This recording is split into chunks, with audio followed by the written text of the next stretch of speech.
Nouvelle tension au sein de la NUP. Jean-Luc Mélenchon tire à boulet rouge sur plusieurs membres de l'Alliance de gauche. Arthur Delaborde, le chef de file des Insoumis, s'en est pris sur son blog aux parlementaires n'ayant pas soutenu la dernière motion de censure déposée par la seule France Insoumise. Il vise précisément 22 députés de la NUP, 12 socialistes, 4 écologistes et 6 communistes qui n'ont donc pas voté hier le texte qui pouvait renverser le gouvernement. Une aberration pour Jean-Luc Mélenchon. Dans un billet publié aujourd'hui sur son blog, il explique, je cite, que sous prétexte de refuser les voix du Rassemblement national, il finit en fait, sans oser le dire, par soutenir le gouvernement Macron en refusant sa chute.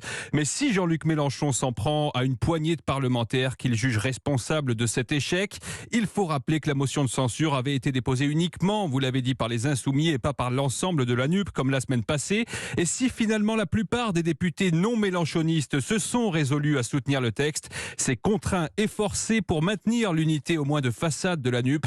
Écologistes, communistes et socialistes savent très bien qu'ils ne pèseraient pas grand-chose sans elle. C'est particulièrement vrai au PS et chez les Verts, actuellement minés par des divisions internes sur fond de guerre de succession à la tête des deux partis. Les explications d'Arthur Delaborde du service politique d'Europe 1.